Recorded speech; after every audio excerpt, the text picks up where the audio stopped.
Assalamualaikum warahmatullahi wabarakatuh. Perkenalkan, nama saya Dahani Kusumawati. Saya merupakan salah satu dosen tetap pada program studi Kependidikan Islam, Fakultas Agama Islam Universitas Bondowoso. Pada kesempatan ini, izinkan saya melaksanakan pengenalan diri dosen dalam Unjuk Kerja Tridharma Perguruan Tinggi atau PDD UKTPT bidang pengajaran. Sistem pengajaran yang saya gunakan mengacu pada metode DIA atau yang lebih dikenal dengan Delivery, Interaction, and Assessment pada mata kuliah yang saya ampu yaitu Manajemen Pendidikan.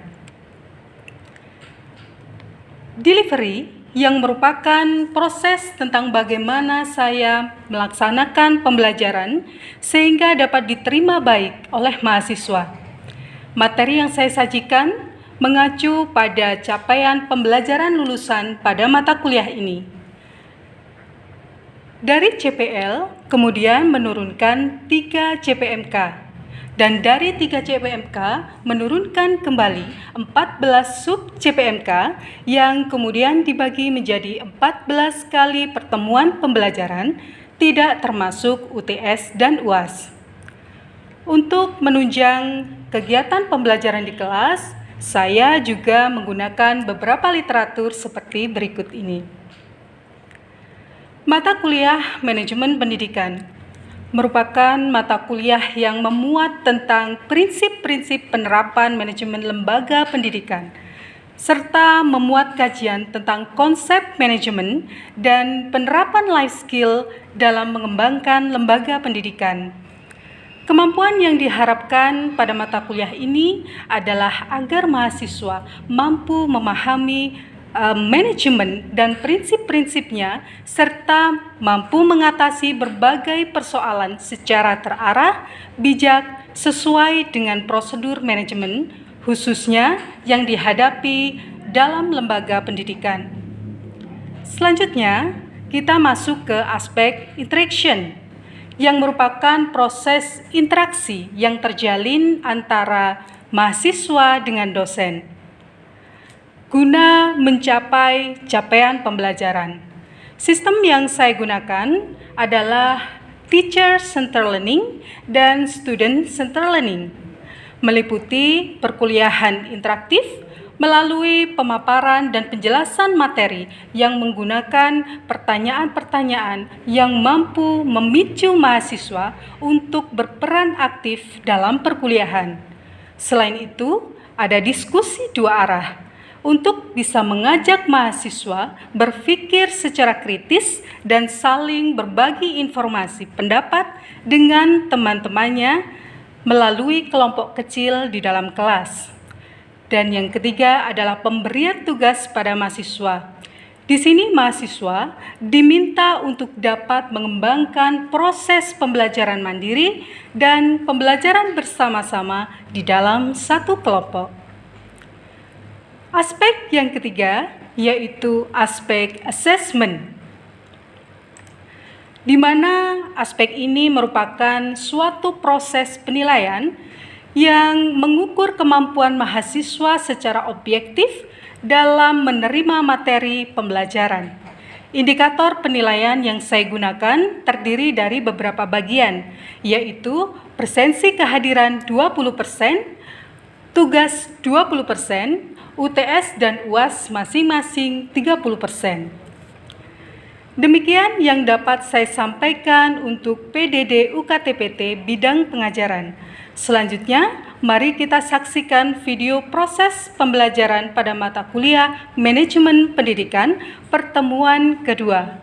Terima kasih. Wassalamualaikum warahmatullahi wabarakatuh dan selamat menyaksikan.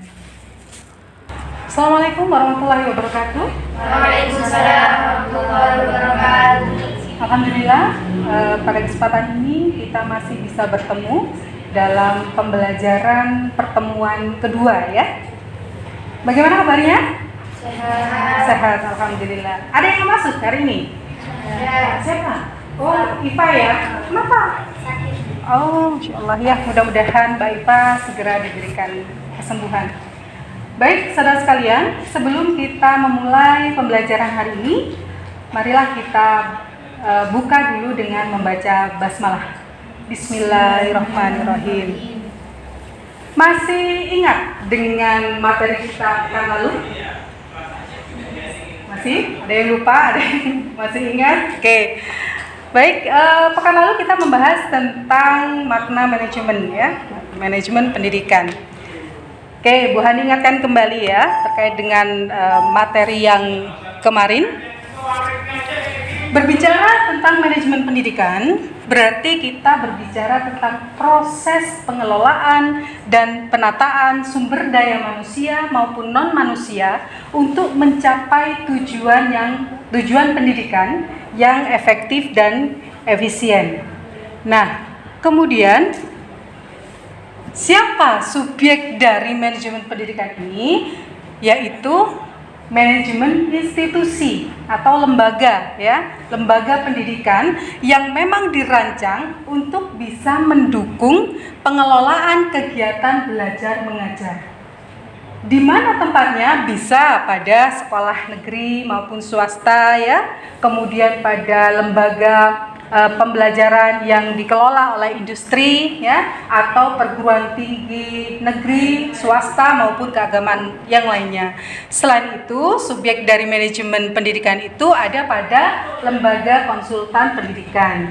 Fungsinya, tujuan dari manajemen pendidikan itu adalah untuk meningkatkan kegiatan belajar dan mengajar di sekolah. Itu ya, secara singkat gambaran dari mata kuliah materi yang sudah kita pelajari pekan lalu. Nah, untuk bahasan materi yang hari ini, silakan saudara lihat, saudara amati gambar yang ada di depan ini. Ya.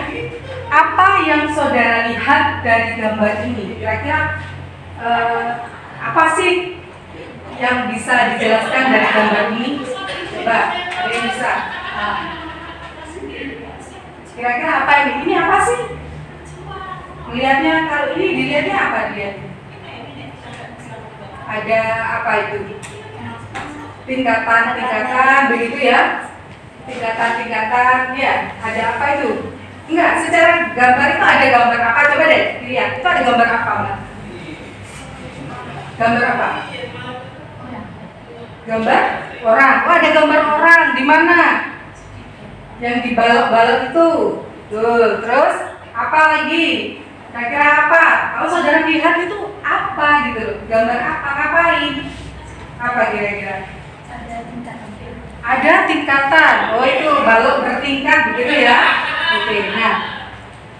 Ini ada beberapa ya, tadi ada balok, ada gambar orang, ada tingkatan.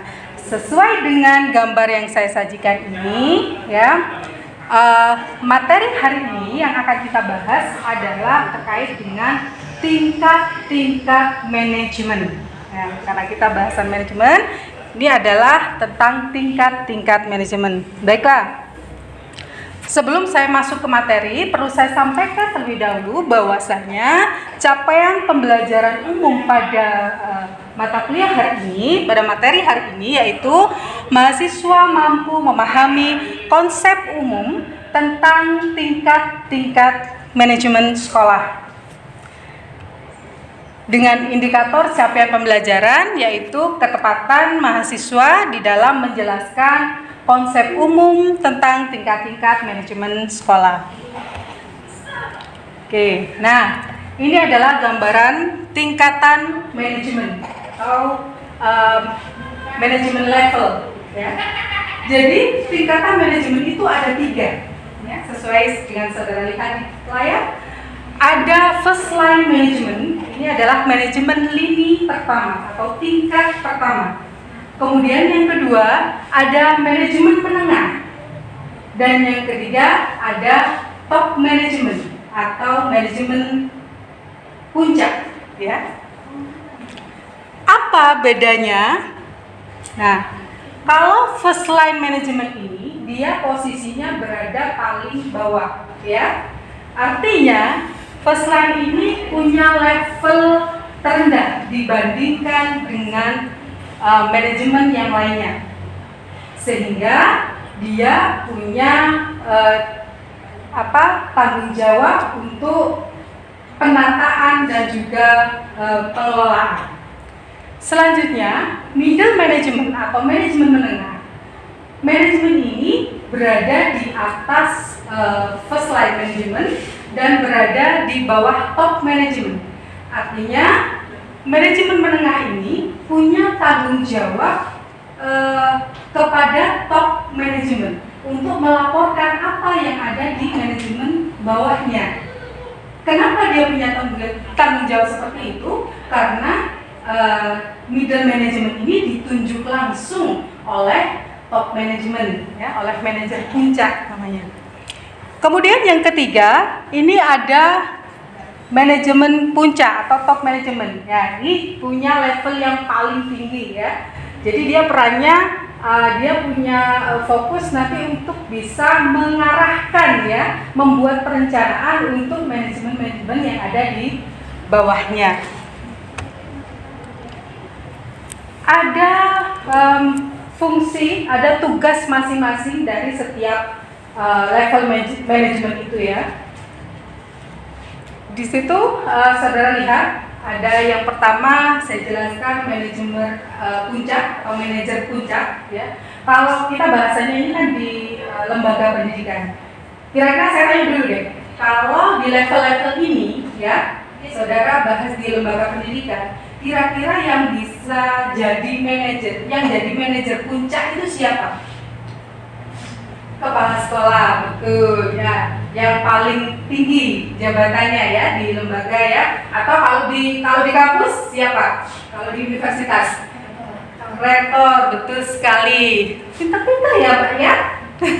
Alhamdulillah. Baik, berarti mudah ini nanti saya menjelaskan. Oke, kita lanjutkan. Manajer puncak memiliki peran tersendiri, punya fungsi dan tugas sendiri.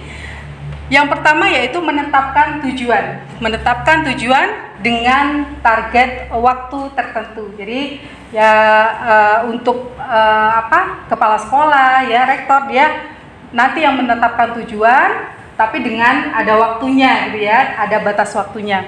Kemudian menjadi citra dari organisasi untuk berhubungan dengan stakeholder, dengan pihak luar. Kemudian membuat kebijakan serta rencana untuk tujuan lembaga, mengikuti visi misi yang ada di lembaga tersebut.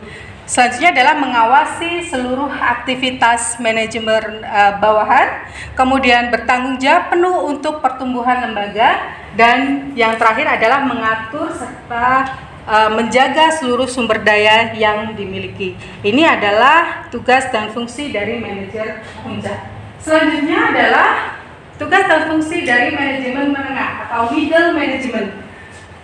Ada yang pertama yaitu memastikan seluruh kegiatan, ya, dari setiap departemen. Tadi kan posisinya ada di tengah, ya. Jadi dia memastikan di lini bawah, di first line management itu ada departemennya, ya, ada bagian-bagiannya, ya. Kira-kira kalau, sekarang kita bicara manajemen menengah, kira-kira kalau di sekolah siapa yang ada di manajemen menengah ini?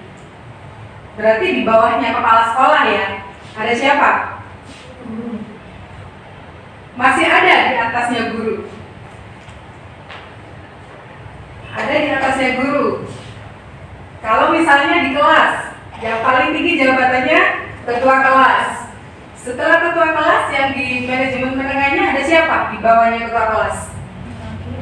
Wakil. Kemudian kalau kepala sekolah berarti ada siapa? Wakil. Kalau di universitas ada siapa?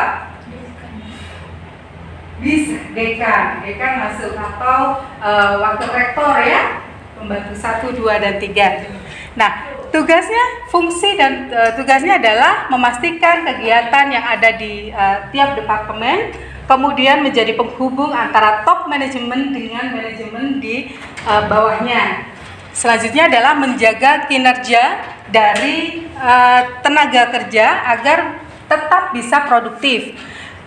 Merealisasikan kebijakan yang dibuat oleh top management, kemudian melakukan seleksi, pemilihan, rekrutmen sampai dengan penempatan karyawan, mengawasi dan memantau pelaksanaan pekerjaan, dan yang terakhir adalah membangun kerjasama dengan membuat suasana menjadi kondusif ya. Berikutnya yaitu manajemen lini pertama atau first line management. Ya, ini tadi yang saya jelaskan bahwa dia posisinya ada di level yang paling bawah. Nah, yuk tebak-tebakan lagi, siapa yang ada di lini paling bawah kalau di sekolah? Tadi sudah ada jawaban, guru. Nah, guru ini menjadi lini yang paling bawah. Selain itu ada lagi staff-staff ya, dari bawah itu bidang-bidang kesiswaan dan sebagainya. Nah, fungsi dan tugasnya adalah untuk menjadi pendengar dari berbagai masalah yang dialami oleh seluruh pekerja yang ada pada bidang operasionalnya. Ya, jadi kan biasanya ada banyak gitu ya kalau yang lini terbawah ini. Kemudian melaporkan kritik dan saran kepada manajemen menengah atau middle manager tadi, menciptakan suasana kerja yang harmonis dan nyaman, melengkapi berbagai fasilitas pendukung untuk nantinya operasional kerja, kemudian membantu manajemen tingkat menengah dalam melakukan seleksi calon tenaga kerja, ada pelamar baru gitu ya. Kemudian selalu meningkatkan kualitas dan kuantitas lembaga, dan yang terakhir adalah bertanggung jawab dalam menjaga attitude, menjaga perilaku yang baik dari SDM, sumber daya manusia. Nah, ini yang merupakan tingkat-tingkat dari manajemen atau manajemen level. Sampai di sini ada yang ditanyakan? Ada yang bertanya? Ada. Coba dulu Mbak ini dulu. Kenapa tingkatan manajemen semakin ke atas semakin mengerucut? Kenapa tingkatan manajemen semakin ke atas semakin mengerucut? Oh, Mbaknya lihat gambar itu ya. Oke, lihat gambar yang tadi mengerucut. Oke, saya perlihatkan kembali. Kenapa kok bentuknya mengerucut?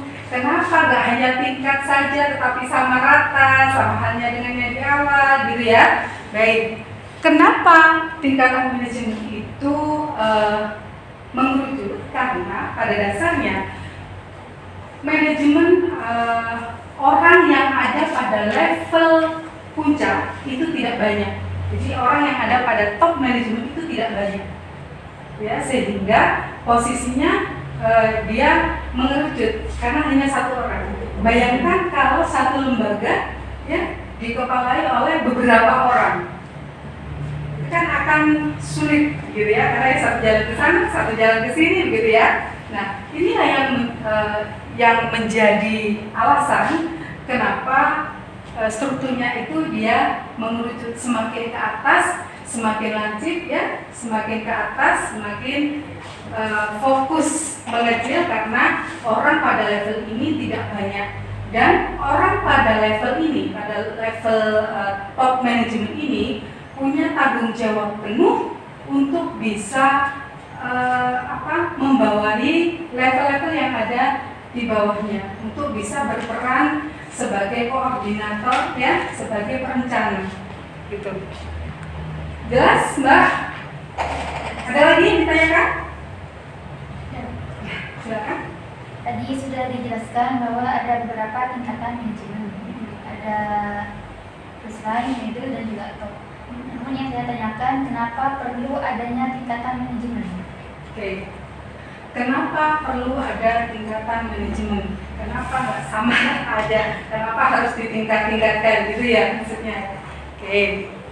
Jadi manajemen itu perlu ada tingkatan-tingkatan agar supaya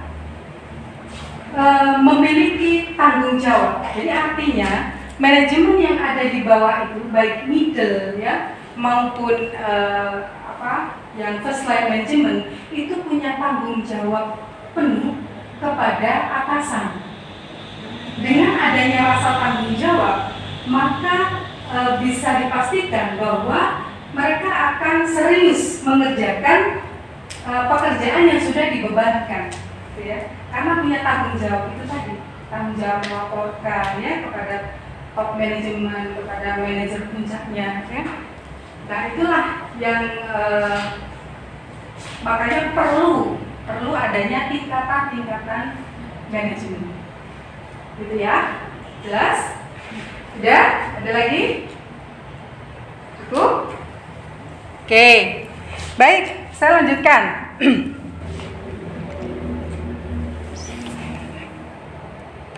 Berikutnya, setelah kita membahas tingkatan manajemen, tadi sudah ada ya, sudah tahu yang jadi top manajemen itu, top manajer itu siapa, ada kepala sekolah kalau di lembaga ya.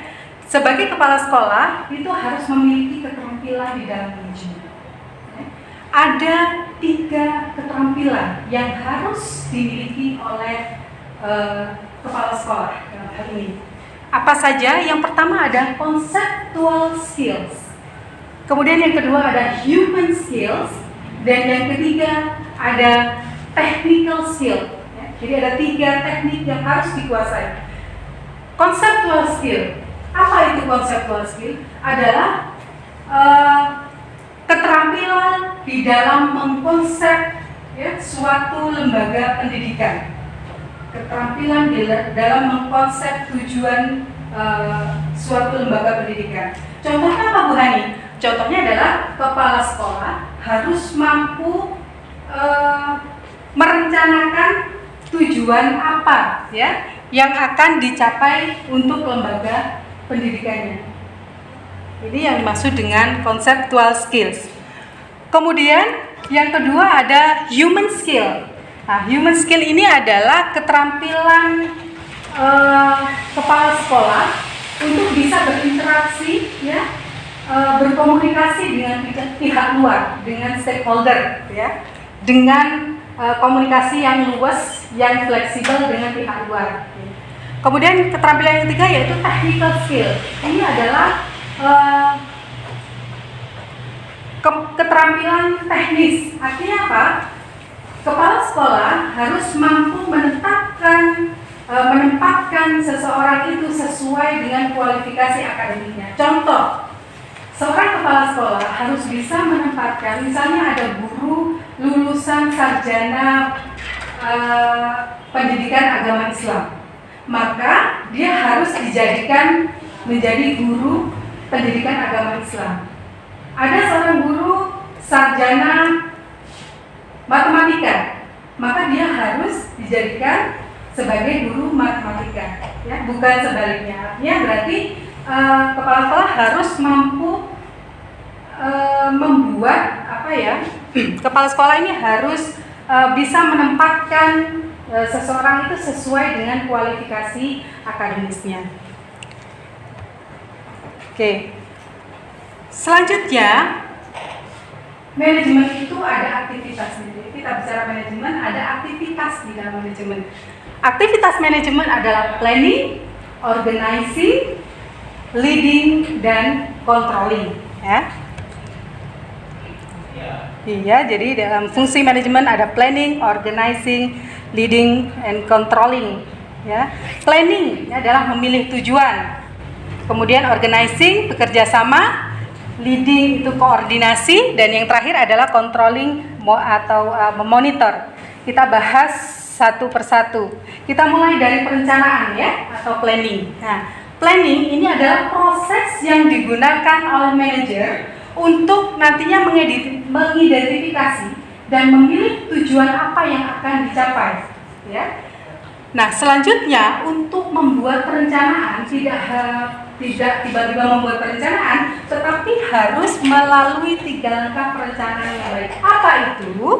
Itu bisa saudara lihat bahwa 3 perencanaan yang baik adalah: pertama, harus melihat dulu tujuan mana yang harus diikuti. Ya. Itu yang pertama. Yang kedua kemudian bagaimana seharusnya itu tujuan akan dicapai. Dan yang ketiga adalah bagaimana sumber-sumber yang sudah dihasilkan itu akan dialokasikan. Nah, fungsi dari perencanaan ini adalah menentukan nantinya seberapa efektif dan efisien sebuah lembaga dalam sebuah organisasi, dan juga nanti akan menentukan dari strategi organisasinya. Ini yang dimaksud dengan planning. Kemudian yang kedua yaitu organizing. Organizing atau pengorganisasian dalam hal ini adalah manajer menciptakan struktur hubungan kerja ya antara anggota-anggotanya ya, yang menjadi jalan untuk manajemen ya di dalam mencapai suatu tujuan.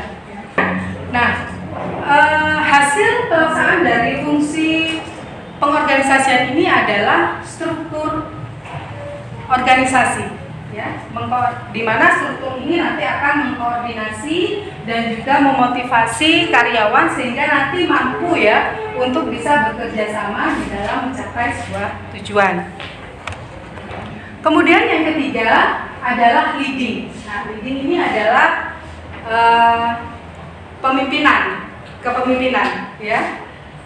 Jadi dalam fungsi ini manajer nanti akan menentukan arah ya, bagaimana merumuskan visi dan misi untuk bisa diikuti oleh karyawannya. Nah, di dalam pemimpinan ini atau leading ini hasilnya yaitu fungsi ini adalah nanti ada tingkat motivasi, komitmen yang tinggi terhadap organisasi dan karyawan.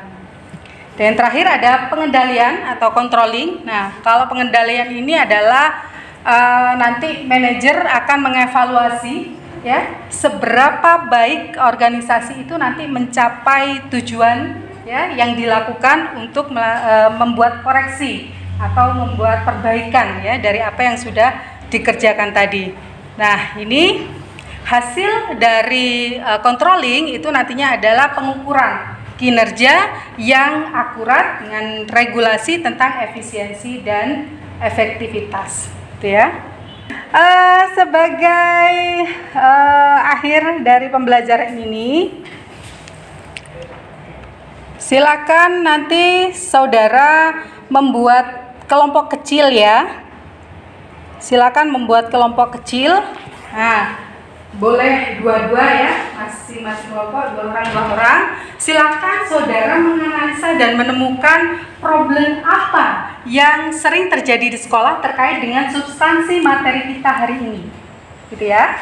Paham ya? Jadi silakan saudara membuat tadi, menganalisa, didiskusikan, kemudian dicatat. Hasil catatannya silakan kirim japri ke saya ya. Selanjutnya nanti selain saudara menganalisa menemukan problem dari substansi kita hari ini, materi hari ini, nanti juga saudara harus menemukan bagaimana, menjelaskan bagaimana solusi yang harus dihadapi. Oke, pertemuan pekan depan silakan dipersiapkan untuk presentasi masing-masing kelompok di depan. Jelas tugasnya? Yes. Oke. Baik, terima kasih atas perhatiannya untuk hari ini. Mudah-mudahan pekan depan kita bisa bertemu kembali, semua sehat ya, semua sudah siap dengan presentasinya. Oke, baik, terima kasih. Saya akhiri untuk pertemuan hari ini. Wassalamualaikum warahmatullahi wabarakatuh. Waalaikumsalam warahmatullahi wabarakatuh.